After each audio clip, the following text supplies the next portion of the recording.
नमस्कार दोस्तों। हमारी आज की कहानी है बाल गणेश और घमंडी चंद्रमा की कहानी। हर किसी को मालूम है कि गणेश जी को मोदक और मिठाई कितनी पसंद है।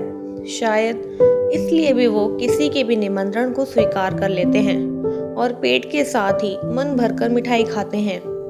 एक बार की बात है, धनपति कुबेर ने भगवान शिव और माता पार्वती को भोज पर बुलाया, लेकिन भगवान शिव ने कहा कि मैं कैलाश छोड़कर कहीं नहीं जाता हूँ और पार्वती जी ने कहा मैं अपने स्वामी को छोड़कर कहीं नहीं जा सकती। तब उन्होंने कहा कि आप हमारे स्थान पर गणेश को ले जाओ, वैसे भी उन्हें मिठाई और भोज बहुत पसंद आते हैं।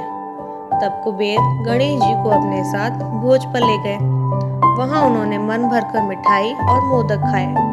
वापस आते समय कुबेर ने उन्हें मिठाई का थाल देकर विदा किया। लौटते समय चंद्रमा की चांदनी में गणेश जी अपने चूहे पर बैठकर आ रहे थे, लेकिन ज्यादा खा लेने के कारण बड़ी ही मुश्किल से अपने आप को संभाल पा रहे थे। उसी समय अचानक चूहे का पैर किसी पत्थर से लगकर डगमगाने लगा। इससे गणेश जी चूहे के ऊपर से गिर गए और पेट ज्यादा भरा होने के कारण अपने आप को संभाल नहीं सके। मिठाइयाँ भी यहाँ वहाँ गिर गई। यह सब चंद्रदेव ऊपर से देख रहे थे। उन्होंने जैसे ही गणेश जी को गिरता देखा तो अपनी हंसी नहीं रोक पाए और उनका मजाक उड़ाते हुए बोले कि जब खुद को संभाल नहीं सकते तो इतना खाते क्यों हो। चंद्रमा की बात सुनकर गणेश जी को गुस्सा आ गया। उन्होंने सोचा कि घमंड में चूर होकर चंद्रमा मुझे उठाने के लिए किसी प्रकार की सहायता नहीं कर रहा है और ऊपर से मेरा मजाक उड़ा रहा है। इसलिए गणेश जी ने चंद्रमा को शाप दिया कि जो भी गणेश चतुर्थी के दिन तुमको देखेगा वह लोगों के सामने चोर कहलाएगा।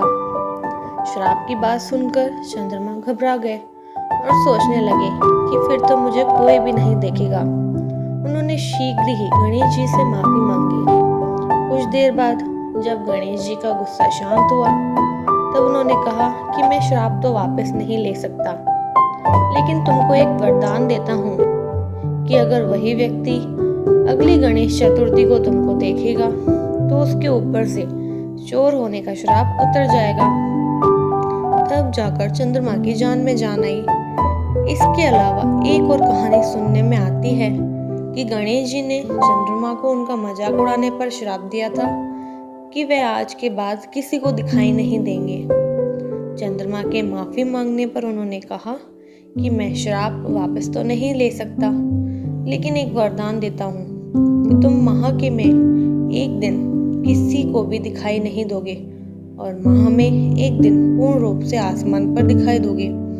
बस तभी से चंद्रमा पूर्णिमा के दिन पूरे दिखाई देते हैं और अमावस के दिन नजर नहीं आते। तो दोस्तों, मिलते हैं अगली कहानी के साथ। तब तक के लिए धन्यवाद।